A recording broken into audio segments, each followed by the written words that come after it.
तो इस चैप्टर में दो चीज़ें हैं। पहली है तुम्हारी मस्कुलर सिस्टम है, दूसरा है स्केलेटल सिस्टम। स्केलेटल सिस्टम बहुत ही आसान है, उसमें सिर्फ हड्डियों के बारे में जानना है। मस्कुलर सिस्टम तुम्हारा कमज़ोर है, तो यहाँ पे हम देखेंगे मस्कुलर सिस्टम। ठीक है, अब सबसे पहले मस्कुलर सिस्टम तुम्हारा मतलब मसल कहाँ से डिराइव होते हैं? मेसोडर्मल ओरिजिन होती है इसकी। मसल की प्रॉपर्टीज़ क्या होती है? 4 प्रॉपर्टीज़ होती हैं मसल की। ये बेसिकली स्केलेटल मसल की बात कर रहा है और इस चैप्टर में हम स्केलेटल मसल के बारे में ही पढ़ाई करेंगे। CE3 का मतलब है सी से कॉन्ट्रैक्टिबिलिटी, पहला ई है एक्साइटेबिलिटी, एक्सटेंसिबिलिटी और इलास्टिसिटी। तो इसका कोड क्या हो गया? CE3। दूसरी चीज़ है क्लासिफिकेशन। अब मसल को 3 तरह से क्लासिफाई किया गया है। सबसे पहला है रेगुलेशन के बेसिस पे, दूसरा है अपीयरेंस, तीसरा है लोकेशन। इस चैप्टर में हमको लोकेशन के बेसिस पे क्लासिफिकेशन दिखाया गया है चैप्टर में, लेकिन ये भी चीज़ें पढ़ लेंगे तो आसानी होगी। रेगुलेशन के बेसिस पे 2 तरह की मसल होती हैं, पहली वॉलंटरी, दूसरी इनवॉलंटरी। वॉलंटरी का क्या मतलब होता है? वॉलंटरी का मतलब है कि जिसको हम अपनी इच्छा से कंट्रोल कर सकें, जैसे कि स्केलेटल मसल। इनवॉलंटरी जिसको हम खुद से कंट्रोल ना कर सकें, वो होती है इनवॉलंटरी। इसके 2 एग्जांपल हैं, पहला है विसरल मसल, दूसरा कार्डियक मसल। अब अपीयरेंस के बेसिस पे इसको क्लासिफाई किया गया है, स्ट्रिएटेड और अनस्ट्रिएटेड या नॉन स्ट्रिएटेड मसल। स्ट्रिएटेड का मतलब होता है कि मसल में स्ट्रिएशंस प्रेजेंट हो। अब स्ट्रिएशंस आगे आएंगी कैसे प्रेजेंट होती हैं वो। तो अपीयरेंस के बेसिस पे स्ट्रिएटेड तुम्हारी होती हैं और अनस्ट्रिएटेड। स्ट्रिएटेड में कौन कौन सी आती है? Skeletal muscle, cardiac muscle. Unstriated में आती है तुम्हारी विसरल मसल। अब लोकेशन के बेसिस पे भी इसको क्लासिफाई किया गया है इस चैप्टर में। अब आगे देखते हैं। ठीक है, इस चैप्टर में सिर्फ लोकेशन के बेसिस पे दिया गया है। तो लोकेशन के बेसिस पे मसल को 3 तरह से क्लासिफाई किया गया है, पहला है स्केलेटल मसल, दूसरा विसरल मसल, तीसरा कार्डियक मसल। स्केलेटल मसल क्या होता है? ये क्लोजली एसोसिएटेड होता है विथ बोन्स। नाम में देखो स्केलेटल है, तो स्केलेटल सिस्टम से अटैच होगा। स्केलेटल सिस्टम में क्या आता है? बोन्स आते हैं, तो बोन से अटैच होगा ये। दूसरा है विसरल मसल। विसरल या स्मूथ मसल कह सकते हैं इसको। ये प्रेजेंट होता है wall of internal hollow organs. Internal organ जैसे स्टमक हो गया, एलिमेंट्री कैनाल हो गया, यूट्रस हो गया, ये सब हो गया। ठीक है, इनकी वॉल में प्रेजेंट होता है। तीसरा है कार्डियक मसल। कार्डियक नाम ही बता रहा है, कार्डियक नाम बता रहा है कि ये हार्ट में प्रेजेंट होते हैं। ठीक है, ये ऐसी मसल है जो सिर्फ हार्ट में प्रेजेंट होती है। अब एक एक करके इसको हम पढ़ेंगे। सबसे पहले स्केलेटल मसल को। तो 2-3 चीज़ें हैं, सिर्फ वही पढ़ना है, वही आता है एग्ज़ाम में और वही एनसीईआरटी में लिखा हुआ है। सबसे पहले ये स्ट्राइप्ड अपीयरेंस। स्ट्राइप्ड अपीयरेंस का मतलब होता है कि स्ट्रिएटेड होती है। स्ट्रिएटेड मीन्स इनमें स्ट्रिएशंस प्रेजेंट होती हैं। अभी आगे दिखाएंगे वो स्ट्रिएशंस क्या है। दूसरी चीज़ है ये वॉलंटरी है। वॉलंटरी का मतलब होता है कि इसको हम खुद से कंट्रोल कर सकते हैं, रेगुलेटेड बाई ओन, मतलब हम अपनी इच्छा से इसको कंट्रोल कर सकते हैं। एग्जांपल्स क्या क्या हो गया? Bicep, tricep. अब जैसे ये बाइसेप हो गया, हम इस मसल को खुद से कॉन्ट्रैक्ट और रिलैक्स कर सकते हैं। ठीक है, ये बाइसेप हो गया, इस मसल को हम खुद से कॉन्ट्रैक्ट और रिलैक्स कर सकते हैं। पीछे ट्राइसेप होता है, वो भी हम खुद से कर सकते हैं। अब दूसरा होता है विसरल मसल। विसरल मसल है या इसको स्मूथ या अनस्ट्रिएटेड मसल भी कह सकते हैं। इसमें जैसा कि नाम ही बता रहा है अनस्ट्रिएटेड, मतलब इसमें स्ट्रिएशंस प्रेजेंट नहीं होती हैं। ये देखो स्केलेटल वाला तुम्हारा वॉलंटरी था, ये इनवॉलंटरी होता है। इनवॉलंटरी का क्या मतलब है? कि हम अपनी इच्छा से इसको कंट्रोल नहीं कर सकते हैं। अब ये प्रेजेंट कहाँ कहाँ होता है? मैंने ऊपर बताया इंटरनल ऑर्गन्स में, present in wall of internal या विसरल हॉलो ऑर्गन्स में। ठीक है, एग्जाम्पल क्या क्या हो सकते हैं इसके? Wall of blood vessel. Blood vessel में 3 वॉल होती हैं, सबसे बाहर ट्यूनिका एक्सटर्ना, ट्यूनिका मीडिया और ट्यूनिका इंटरना। तो जो ट्यूनिका मीडिया होती है बीच वाली, वो विसरल मसल से बनी हुई होती है। या फिर यूरिनरी ब्लैडर में हो सकता है। यूरिनरी ब्लैडर हमको पता है कॉन्ट्रैक्ट और रिलैक्स करता है, मिक्चुरेशन हमने पढ़ा हुआ है, तो वो स्मूथ मसल ही होते हैं, वो खुद के कंट्रोल में नहीं होता। एलिमेंट्री कैनाल जैसे स्टमक हो गया, इंटेस्टाइन हो गया, खाना पचता है तो उसमें मूवमेंट्स होते हैं। चर्निंग मूवमेंट मैंने तुमको बताया था, याद होगा शायद, तो वो मूवमेंट जो है वो विसरल मसल कराती है। अब तीसरे टाइप की मसल है कार्डियक मसल। ये कहाँ प्रेजेंट होती है? ये सिर्फ अपने हार्ट में प्रेजेंट होती है, बताया हुआ है। इसमें स्ट्रिएशंस होते हैं, देखो स्केलेटल आ रहा है ना, स्केलेटल मसल में भी स्ट्रिएशंस थे और ये वॉलंटरी थी, लेकिन इसमें अंतर है। कार्डियक मसल में स्ट्रिएशंस हैं पर ये इनवॉलंटरी इन नेचर होती है। हमको पता है हम अपने हार्ट को खुद से तो कंट्रोल कर नहीं सकते, वो खुद से ही बीट करेगा, खुद से ही रिलैक्स होगा, ठीक है। और इसमें एक और खासियत होती है, ये ब्रांच्ड होती हैं, इसमें ब्रांचिंग प्रेजेंट होती है। ये देखो, यही डायग्राम तुम्हारा एनसीईआरटी में दिया हुआ है। अब जहाँ पे ब्रांचिंग होती है ना, वहाँ पे पाया जाता है इंटरकैलेटेड डिस्क, इंटरकैलेटेड, सी से कार्डियक, सी से कैलेटेड। एक और इंटरवर्टिब्रल डिस्क होता है, वो बोन्स में होता है पीछे वर्टिब्रल कॉलम में, ये होता है इंटरकैलेटेड डिस्क, या फिर इसको और क्या कहते हैं, कम्युनिकेशन जंक्शन। इसे के थ्रू जब हमने पढ़ा था हार्ट, जब हम पढ़ते हैं कि देखते हैं कि दोनों आर्टरिया जो है वो एक साथ कॉन्ट्रैक्ट और रिलैक्स करती है। तो एक साथ कैसे करती है? ऐसे नोट तो राइट एट्रियम में प्रेजेंट होता है, तो लेफ्ट एट्रियम तक सिग्नल कौन ले जाता है? इन्हीं गैप जंक्शन से जाता है या कम्युनिकेशन जंक्शन से जाता है, ठीक है। अब ये पूरा हो गया तुम्हारा, डिविजन्स हो गए सारे के सारे। अब यहाँ से हम पढ़ेंगे स्ट्रक्चर। देखो ये एक स्केलेटल मसल का टीएस सेक्शन है, ट्रांसवर्स सेक्शन। ये हो गया तुम्हारा पूरा मसल। अब एक स्केलेटल मसल बहुत सारे मसल बंडल से बनी होती है। ये जो ब्लू ब्लू दिख रहा है ये सब मसल बंडल्स हैं, या फिर इसको और क्या बोलते हैं, फेजिकल्स। एक स्केलेटल मसल बहुत सारे मसल बंडल से बने हैं, इसको बोलते हैं फेजिकल्स। इस फेजिकल्स को कवर करती है फेशिया, ऊपर से ये कवरिंग है इसकी, मसल बंडल की कवरिंग को कवर करता है फेशिया।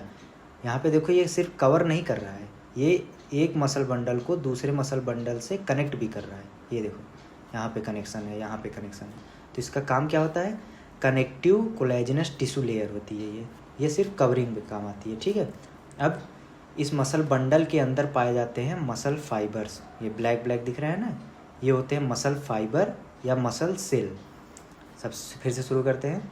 ये है एक स्केलेटल मसल, इसके अंदर प्रेजेंट होते हैं मसल बंडल, उसके अंदर प्रेजेंट होते हैं मसल फाइबर या मसल सेल। मसल सेल को बोलते हैं anatomical unit of muscle fibre, ठीक है। अब मैंने एक ये ब्लैक वाला मसल सेल उठाया और यहाँ पे जूम कर दिया, ये मसल सेल या मसल फाइबर है, ठीक है, मसल सेल।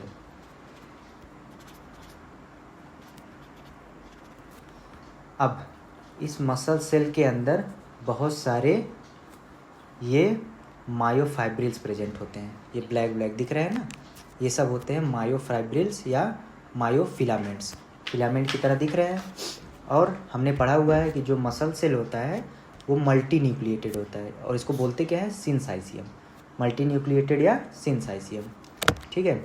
अब कोई अगर सेल है तो उसकी सबसे बाहर की लेयर क्या होगी, सेल मेम्ब्रेन, यहाँ पे उसको बोलते हैं सार्कोलेमा। सेल मेम्ब्रेन के अंदर क्या होता है, साइटोप्लाज्म, यहाँ पे हम उसको बोलते हैं सार्कोप्लाज्म।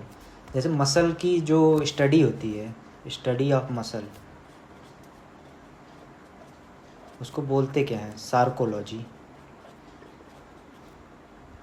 लॉजी या फिर मायोलॉजी। तो ये सार्को वर्ड कहाँ से आ रहा है, समझ में आ रहा है, ये इसकी स्टडी को बोलते हैं। तो सबसे बाहर सार्कोलेमा हो गई जो कि सेल मेम्ब्रेन होती है, सार्कोप्लाज्म होता है अंदर जो कि साइटोप्लाज्म ही है।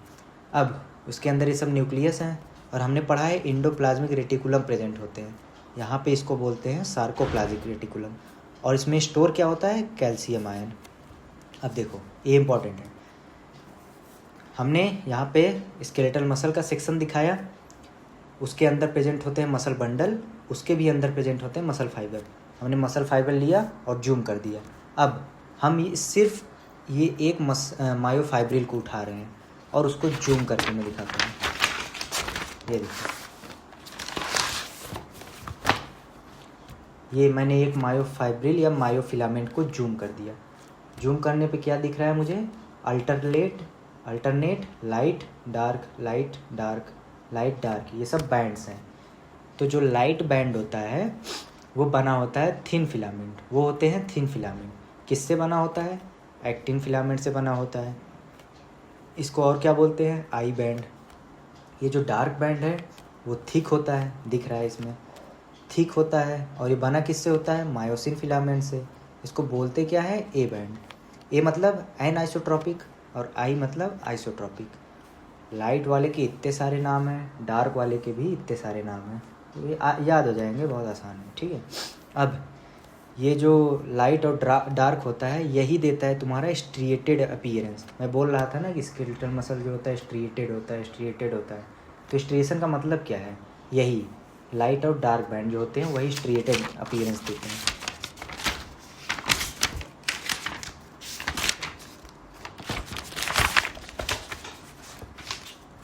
ये जो मैंने बनाया है ना ये स्ट्रिएशंस, ये यही है, लाइट और डार्क बैंड्स।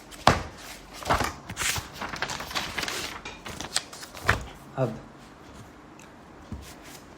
मैंने ये मायोफिलामेंट उठाया और उसको भी जूम कर दिया, तो ये आ गया तुम्हारा। सबसे ज़्यादा क्वेश्चन तुम्हारा यहीं से पूछा जाता है ना, सबसे ज़्यादा क्वेश्चन यहीं से पूछा जाता है और सबसे ज़्यादा इम्पॉर्टेंट है। इसमें मैंने ज़्यादा कुछ लिखा नहीं है, मेरी बातें सुनोगे तो उससे समझ में आएगा। ठीक है, ये तुम्हारा ए बैंड हो गया। ए बैंड किससे बना होता है? मायोसिन फिलामेंट से। ठीक है, अब देखो ए बैंड थिक दिख रहा है, ये थिक वाला जो पार्ट है ये सब ए बैंड है। ये थिन वाले जो हैं वो आई बैंड है या एक्टिन फिलामेंट है। अब देखो मैंने ए बैंड कहाँ से कहाँ तक मार्क कर रखा है, उसके अंदर क्या क्या आ रहा है? पूरा का पूरा मायोसिन आ रहा है और थोड़ा थोड़ा एक्टिन भी आ रहा है। तो हम ऐसा कह सकते हैं कि जो ए बैंड होता है उसमें दो चीज़ें प्रेजेंट होती हैं, पहली मायोसिन, दूसरी एक्टिन। लेकिन मैंने आई बैंड देखो, आई बैंड मैंने मार्क कर रखा है यहाँ से यहाँ तक। इसके अंदर क्या आते हैं? इसमें मायोसिन फिलामेंट नहीं आ रहा है, इसमें सिर्फ ये पतला वाला मतलब एक्टिन फिलामेंट आ रहा है। तो जो हमने पढ़ा अभी यहाँ पे कि जो लाइट बैंड है उसमें एक्टिन फिलामेंट आता है, ये तो सही है। डार्क बैंड जो है उसमें सिर्फ मायोसिन फिलामेंट आता है, ये पूरी बात सही नहीं है। डार्क बैंड में एक्टिन फिलामेंट भी आते हैं, ये पूरी बात हो गई। ठीक है, यहाँ पे हमको दिख भी रहा है फिगर में। अब इस आई बैंड को मैंने बीच से काट दिया, तो जो लाइन इसको काटती है उसको बोलते हैं जेड लाइन। ये इम्पोर्टेंट है। यहाँ भी आई बैंड है, आई बैंड कहाँ से होगा? ये यहाँ से यहाँ तक, ये आई बैंड हो गया। इस आई बैंड को भी मैंने बीच से काटा, उसको बोला जेड लाइन। अब इन दोनों जेड लाइन के बीच में जितनी डिस्टेंस है उसको हम बोलते हैं सार्कोमियर। देखो सार्कोमियर में आ क्या क्या रहा है? पूरा का पूरा ए बैंड आ रहा है, ठीक है, वो दिख रहा है, और ये आधा आई बैंड, ये आधा आई बैंड। तो सार्कोमियर में आता क्या है? 2 हाफ आई बैंड, इधर हाफ इधर हाफ, 2 हाफ हो गए, और एक ए बैंड। यही सार्कोमियर की डिफिनीशन है। ठीक है, सार्कोमियर होता क्या है? Distance between 2 Z lines. अब जैसे मैंने आई बैंड को बीच से काटा, वैसे ही मैं ए बैंड को भी बीच से काट सकता हूँ। तो ए बैंड को जब हमने बीच से काटा तो उस लाइन को बोलते हैं एम लाइन। यहाँ पे क्या था? जेड लाइन, यहाँ पे है एम लाइन। ठीक है, जैसे ये जो आई बैंड है वो नॉन ओवरलैपिंग है, ए बैंड में भी जितना पार्ट नॉन ओवरलैपिंग है, मतलब ये इतना, ये चीज़, ये इसमें देखो सिर्फ मायोसिन फिलामेंट आ रहा है, तो इतने को बोलते हैं एच जोन। ठीक है, ये हो गया। मसल कॉन्ट्रैक्शन कैसे होता है ये अभी आगे पढ़ाऊँगा। ये स्ट्रक्चर इतना तुमको पता होना चाहिए, अगर इतना पता है तो बहुत आसानी से हो जाएगा। मसल कॉन्ट्रैक्शन के टाइम होता क्या है, ये सब फालतू चीज़ें कुछ नहीं याद करनी, मेन हमको ये याद करना है। जो ए बैंड होता है, ये वाला ए बैंड, उसमें कोई चेंज नहीं होता, वो अपनी लेंथ रिटेन करता है, मतलब उसके लेंथ में कोई चेंज नहीं होता। बाकी कुछ भी पूछे सब कुछ डिक्रीज़ होता है। सार्कोमियर डिक्रीज़ होगा, आई बैंड डिक्रीज़ होगा, एच जोन डिक्रीज़ होगा, सब कुछ डिक्रीज होगा। सिर्फ ए बैंड जो होता है उसमें कोई चेंज नहीं होता है। ठीक है, अब स्ट्रक्चर पढ़ लेते हैं। जो हम लोग थिन फिलामेंट, थिक फिलामेंट बोल रहे हैं बार बार, उसका स्ट्रक्चर कैसे होता है वो पढ़ लेते हैं। तो जो हमारा थिन फिलामेंट होता है, हमने अभी अभी बोला कि उसमें एक्टिन होता है, तो ये पूरी बात सही नहीं है। उसमें 3 प्रोटीन्स होती हैं। पहली एक्टिन, गोलू जो मत देखा था बंद हो सकता था ना, एक्टिन, ट्रोपोमायोसिन, ट्रोपोनिन, ये 3 तरह की प्रोटीन्स हैं। फिगर में देखो, ये जो एक्टिन होता है वो 2 एफ एक्टिन से बनता है। यहाँ पे 2 एफ एक्टिन होती हैं, और फर्दर जो एक एफ एक्टिन होती है वो 13 जी एक्टिन से बनी होती है। जी मीन्स ग्लोबुलर, मतलब गोल गोल ऐसे 13 सीरीज में ऐसे लगती हैं, तो एक एफ एक्टिन बनते हैं, और 2 एफ एक्टिन मिला के एक एक्टिन बनता है। देखो यहाँ पे ये रहा ब्लैक वाला एक एफ एक्टिन, ये एक एफ एक्टिन, दोनों एफ एक्टिन मिला के क्या बनाते हैं, एक्टिन। ठीक है, यहाँ पे 2 दिख रहा है, एक दूसरे में हेलिकल की तरह प्रेजेंट है ब्लैक वाला। दूसरा है तुम्हारा ट्रोपोमायोसिन। ट्रोपोमायोसिन देखो, ये भी, इसके भी 2 फाइबर हैं। एक देखो ये ऊपर जा रहा है ब्लू वाला, एक ये नीचे आ रहा है, तो ट्रोपोमायोसिन की 2 फाइबर हैं। तीसरा है ट्रोपोनिन, इसकी 3 सब यूनिट होती हैं। और ट्रोपोनिन प्रेजेंट कहाँ होता है, एफ एक्टिन के ऊपर या ट्रोपोमायोसिन के ऊपर। देखो ये ब्लू वाले के ऊपर प्रेजेंट है, तो ये ट्रोपोमायोसिन के ऊपर प्रेजेंट होता है। ये सब क्वेश्चंस हैं जो फिगर में हैं। ट्रोपोनिन की 3 यूनिट होती हैं। इसका नाम एनसीईआरटी में नहीं है, लेकिन कभी कभी आ जाता है। मैंने यहाँ पे लिखा नहीं है, तो याद कर लेना, ठीक है। तो 3 होती हैं, और ये मास्क करता है मायोसिन बाइंडिंग साइट। ये है क्या, ये है तुम्हारा थिन फिलामेंट, तो इस पे प्रेजेंट होते हैं मायोसिन बाइंडिंग साइट, उसको ये मास्क करता है। मास्क क्या करता है, कैसे करता है, आगे अभी बताऊँगा। ये तुम्हारा थिन फिलामेंट का स्ट्रक्चर हो गया। अब स्ट्रक्चर ऑफ थिक या मायोसिन फिलामेंट देखो। मायोसिन फिलामेंट ये तो पॉलीमर हो गया। ये बना किससे होता है, मीरोमायोसिन से। मीरोमायोसिन फर्दर 2 चीज़ों में डिवाइड होता है, 2 भाग में, HMM, LMM। H means heavy, heavy meromyosin, light meromyosin. Heavy वाला फर्दर फिर डिवाइड होता है हेड और आर्म में। लाइट मीरोमायोसिन जो होता है वो टेल का फॉर्मेशन करता है, तो इसका कोड हो गया हैट, हेड, आर्म, टेल। ठीक है, अब हेड और आर्म मिल के बनाते हैं क्रॉस आर्म। अभी ये क्रॉस ब्रिज भी आएगा, तो उसको कंफ्यूज मत करना। ये है क्रॉस आर्म, आगे जो आएगा वो क्रॉस ब्रिज आएगा। ठीक है, अब इसका स्ट्रक्चर देख लेते हैं कैसा होता है। ये टेल हमने देखा, लाइट मीरोमायोसिन, ये है आर्म और ये है हेड। इन दोनों को मिला के क्या बोलते हैं, हेड और आर्म को हैवी मीरोमायोसिन। ठीक है, अब हेड जो होता है उसके अंदर होता है एटीपीएज एंजाइम। एटीपीएज एंजाइम क्या करता है, एटीपी को तोड़ता है। एटीपी को तोड़ेगा तो एनर्जी रिलीज होगी। हमको पता है मसल कॉन्ट्रैक्शन जो होता है वो एक्टिव प्रोसेस होता है, क्योंकि मसल कॉन्ट्रैक्ट कर रही है, एक्टिव प्रोसेस है, तो उसको एनर्जी की ज़रूरत है। एनर्जी कहाँ से आएगी, एटीपी से आएगी। एटीपी है तो उसको तोड़ने वाला एंजाइम भी चाहिए, तो जो हेड होता है उसके अंदर भरे होते हैं एटीपीएज एंजाइम। अब इस पे 2 साइट होते हैं, एक होता है एक्टिन बाइंडिंग साइट, दूसरा एटीपी बाइंडिंग साइट। जो एक्टिन बाइंडिंग साइट होता है वो ऊपर की तरफ होता है, और एटीपी वाला नीचे की तरफ होता है। ठीक है, अब मेन हमारा आता है मसल कॉन्ट्रैक्शन। ठीक है, मैकेनिज्म ऑफ मसल कॉन्ट्रैक्शन। तो इस पे एक थ्योरी दी गई है जिसका नाम है स्लाइडिंग फिलामेंट थ्योरी। ये कहती गया है कि muscle contraction is due to sliding of thin filament over thick filament. यहाँ पे देखो, थिक फिलामेंट, थिन फिलामेंट। ये जो थिन फिलामेंट है ये इसके ऊपर स्लाइड करता है अंदर की तरफ, तो sliding of thin filament over thick filament, देख रहा हो, ऐसे अंदर की तरफ स्लाइड करता है, उसी को बोलते हैं मसल कॉन्ट्रैक्शन। अभी आगे अच्छे से समझ में आएगा, बताऊँगा। अब एक वीडियो है, अभी नहीं, 1 मिनट, हाँ इसके बाद, अभी इसके बाद करते हैं। अब देखो होता क्या है, कैसे होता है ये मसल कॉन्ट्रैक्शन। सबसे बंद करो। अब देखो ये होता कैसे है। सबसे पहले तुम्हारा सीएनएस है, वहाँ से सिग्नल आता है। सिग्नल किसके थ्रू आता है? Motor neuron. 2 तरह के न्यूरॉन होते हैं, एक सेंसरी, दूसरा मोटर। तो मोटर जो है वो लेके आता है, ये लेके आ रहा है सिग्नल, ठीक है। ये क्या है?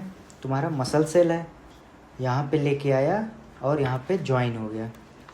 ये मोटर न्यूरॉन है, ये मसल सेल है, और ये जहाँ पे ज्वाइन होता है उसको बोलते हैं neuro muscular junction. Neuro means neuron, muscular means muscle cell, और जंक्शन NMJ, या फिर इसको बोलते हैं मोटर एंड प्लेट। अब तुम्हारा मोटर न्यूरॉन, मसल सेल और NMJ, इन तीनों को मिला के बोलते हैं मोटर यूनिट। क्या बोलते हैं? मोटर यूनिट, ठीक है। अब यहाँ पे तुम्हारा ज्वाइन हुआ ये न्यूरॉन, यहाँ पे रिलीज करेगा एसिटाइल कोलिन, केमिकल होता है। यहाँ पे एसिटाइल कोलिन इसने रिलीज़ किया, एसिटाइल कोलिन पूरे के पूरे सार्कोलेमा पे फैल गया। ये जो मेम्ब्रेन है इस पे पूरा एसिटाइल कोलिन फैल गया और फैल के अंदर चला गया। अंदर मीन्स साइटोप्लाज्म में। साइटोप्लाज्म में गया, हमको पता है यहाँ पे होता है सार्कोप्लाज्मिक रेटिकुलम। इसके अंदर क्या होते हैं? Calcium ions. तो कैल्शियम आयंस तुम्हारे रिलीज़ हो गए यहाँ पे साइटोप्लाज्म में। ये क्या है ब्लैक वाला? ये तुम्हारा मायोफाइब्रिल्स होते हैं। मायोफाइब्रिल्स में क्या क्या होता है? I band, dark band. I band में क्या होता है? Troponin, actin, tropomyosin. याद है ट्रोपोनिन तुम्हारा मास्क करता था मायोसिन बाइंडिंग साइट। ये कैल्शियम आयन जाएगा और ट्रोपोनिन से बाइंड हो जाएगा। ट्रोपोनिन से बाइंड होके वो अनमास्क कर देगा मायोसिन बाइंडिंग साइट को। मायोसिन बाइंडिंग साइट जैसे ही अनमास्क होगी, ए बैंड और आई बैंड दोनों कनेक्ट हो जाएंगे। A band I band connect हुए तो वो ए बैंड जो है आई बैंड को खींचेगा, क्योंकि ए बैंड जो है वो थिक है, आई बैंड थिन है, तो थिक वाला थिन को खींच लेगा। इससे मसल कॉन्ट्रैक्शन होता है, वो अभी मैं आगे बताऊंगा कैसे होता है। सबसे पहले increase in calcium ion in sarcoplasm. Sarcoplasm में कैल्शियम आयन बनने लगेंगे। बाइंडिंग ऑफ कैल्शियम विथ सब यूनिट ऑफ ट्रोपोनिन। ट्रोपोनिन से कैल्शियम बाइंड हुआ और अनमास्क कर दिया किसको? मायोसिन बाइंडिंग साइट को ऑन एक्टिन फिलामेंट, ठीक है। अब जो एटीपीएज एंजाइम प्रेजेंट थे हेड में मीरोमायोसिन के, वो ब्रेक कर जाएंगे। एटीपी को ब्रेक करेंगे, उससे क्या रिलीज़ होगी? एनर्जी। एनर्जी जैसे ही रिलीज़ होगी मसल का कॉन्ट्रैक्शन हो जाएगा, क्योंकि हमको एनर्जी चाहिए थी, ठीक है। अब मसल कॉन्ट्रैक्ट हो गई तो हमेशा कॉन्ट्रैक्ट तो रहेगी नहीं, अब मसल को रिलैक्स करना है। तो रिलैक्सेशन में क्या होगा? जो कैल्शियम आयन अभी यहाँ ट्रोपोनिन से बाइंड कर गया था वो वापस से चला जाएगा सार्कोप्लाज्मिक रेटिकुलम में। किसके थ्रू जाएगा? पहले सार्कोप्लाज्म में जाएगा, फिर सार्कोप्लाज्मिक रेटिकुलम वापस चला जाएगा। फिर मायोसिन बाइंडिंग साइट की मास्किंग हो जाएगी। मास्किंग कहाँ से होगी? ट्रोपोनिन से। जो यहाँ अनमास्क हुआ था उसकी फिर से मास्किंग हो जाएगी। जेड लाइन जो है अपने ओरिजिनल पोजीशन पे आएगा और मसल का रिलैक्सेशन हो जाएगा। अब एक वीडियो देखो, उससे तुम्हारा क्लियर हो जाएगा पूरा, ठीक है। चलो, तो ये ए बैंड है, ये आई बैंड है। ए बैंड मैंने जैसा कि बताया उसमें मायोसिन भी होता है, एक्टिन भी होता है, इतना तुम्हारा ए बैंड है। आई बैंड में सिर्फ एक्टिन प्रोटीन होती है। आई बैंड को बीच से काटोगे वो होती है जेड लाइन। यहाँ भी मैंने आई बैंड को बीच से काटा, जेड लाइन। 2 जेड लाइन के बीच की डिस्टेंस होती है सार्कोमियर, ठीक है। अब मसल कॉन्ट्रैक्शन का डेफिनेशन क्या होता है? मसल कॉन्ट्रैक्शन हम बार बार बोल रहे हैं, मसल कॉन्ट्रैक्शन का डेफिनेशन होता है shortening of sarcomere. Simple, shortening of sarcomere. Shortening of sarcomere, shortening मतलब छोटा होना। अगर ये सार्कोमियर की डिस्टेंस छोटी हो जाए तो उसी को बोलते हैं मसल कॉन्ट्रैक्शन। अब हमने देखा कि कैल्शियम ट्रोपोनिन से बाइंड करता है और मायोसिन बाइंडिंग साइट को अनमास्क कर देता है। अब जैसे ही कैल्शियम ट्रोपोनिन से बाइंड होगा, ये मायोसिन जो होता है वो बाइंड हो जाएगा एक्टिन फिलामेंट से। यहाँ पे है, ये भी इससे बाइंड हो जाएगा, ये भी इससे बाइंड होगा, ये भी इससे बाइंड होगा, ये जुड़ गया। इसको बोलते हैं क्रॉस ब्रिज।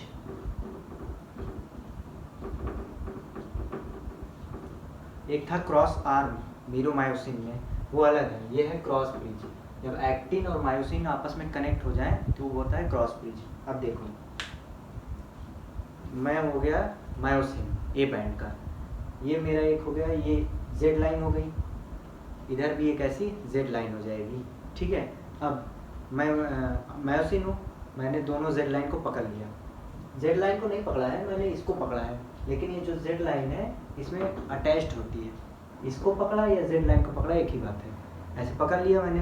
अब मसल कॉन्ट्रैक्शन, तो मैं इसको अंदर की तरफ खींच रहा हूँ, दोनों तरफ से अंदर की तरफ खींचूंगा तो जो ये सार्कोमियर है, बताओ सार्कोमियर की डिस्टेंस कम हो रही है, सार्कोमियर की डिस्टेंस कम हो गई, शॉर्टनिंग ऑफ सार्कोमियर, तो ये होता है मसल कॉन्ट्रैक्शन। सार्कोमियर की डिस्टेंस कम हुई, एच जोन कम हुआ, ठीक है, एच जोन कम हुआ, जेड लाइन के बीच की डिस्टेंस कम हुई, और कभी कभी एच जोन पूरा का पूरा गायब भी हो जाता है जब मैक्सिमम कॉन्ट्रैक्शन मैंने कर दिया।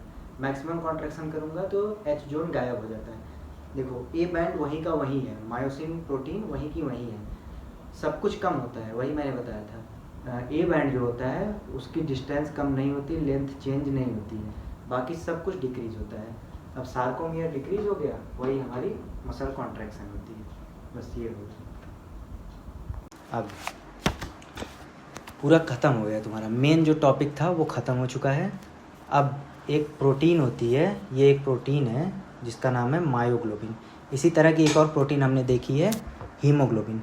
हीमोग्लोबिन क्या करता था, ऑक्सीजन को कैरी करता था, कितना परसेंट, 97%, बचा 3% वो प्लाज्मा के थ्रू होता था। तो हीमोग्लोबिन इसको कैरी करता था ऑक्सीजन को, और ये मायोग्लोबिन जो होता है वो ऑक्सीजन को स्टोर करता है। रेड कलर का पिगमेंट होता है, हीमोग्लोबिन भी रेड था, ठीक है। स्टोर कहाँ करता है, मसल्स में, ये जो प्रोटीन है वो मसल में प्रेजेंट होती है, ऑक्सीजन को स्टोर करती है, ये एक कॉम्प्लेक्स प्रोटीन है, ठीक है। अब मायोग्लोबिन जो तुम्हारे होते हैं वो दो तरह के होते हैं, एक रेड मसल, दूसरा वाइट मसल। सॉरी मसल तुम्हारे जो होते हैं वो दो तरह के होते हैं, एक रेड मसल, एक वाइट मसल, ठीक है। अब मायोग्लोबिन किस में ज़्यादा होंगे, रेड मसल में मायोग्लोबिन ज़्यादा होता है, वाइट में कम होता है। अपीयरेंस कैसा होगा, रेडिश होगा, रेड है तो रेडिश होगा, वाइट है तो वाइटिश होगा। माइटोकॉन्ड्रिया रेड में ज़्यादा होंगे, वाइट में कम होंगे, ये तुमको याद करना है सिर्फ। जो सार्कोप्लाज्मिक रेटिकुलम होता है वो रेड मसल में लेस होता है और वाइट मसल में ज़्यादा होता है, ये उल्टा होता है, बाकी सब सही है प्रोसेस। अब देखो, मायोग्लोबिन है, ऑक्सीजन को स्टोर करेगा, ऑक्सीजन होगा तो उसको बोलेंगे एरोबिक मसल, ऑक्सीजन कम होगा तो उसको एनारोबिक मसल बोलेंगे। एनारोबिक का क्या सिस्टम है, जैसे हमारा मसल लगातार कॉन्ट्रैक्ट होगा, लगातार कॉन्ट्रैक्ट होने से उसके अंदर लैक्टिक एसिड डिपॉजिट हो जाता है। क्यों, क्योंकि एनारोबिक ब्रेकडाउन होता है हमारा। अब हमारे मसल में क्या होता है, एनारोबिक ब्रेकडाउन होता है। एनारोबिक क्यों होता है, क्योंकि अगर रिपीटेड कॉन्ट्रैक्शंस हो रहे हैं तो जो तुम्हारा ग्लाइकोजन होता है वो एनारोबिकली टूटता है। एनारोबिकली टूटता है, इसका मतलब है कि वहाँ पे लैक्टिक एसिड डिपॉजिट हो जाता है। हमारे मसल में जब लैक्टिक एसिड डिपॉजिट होता है तो वो तुम्हारा पेन कॉज करता है, पेन कॉज करेगा, उसके बाद इन्फ्लेमेशन कॉज करेगा, तो लैक्टिक एसिड की वजह से होता है। तो वहाँ पे क्या होता है कि ऑक्सीजन की कमी हो जाती है, तो उसको बोलते हैं एनारोबिक ब्रेकडाउन। बस पूरा मसल ख़त्म हो गया। इसके बाद स्केलेटल सिस्टम है, स्केलेटल सिस्टम में तुमको कुछ नहीं, बस बोन्स के बारे में पढ़ना है, ठीक है। Thank you.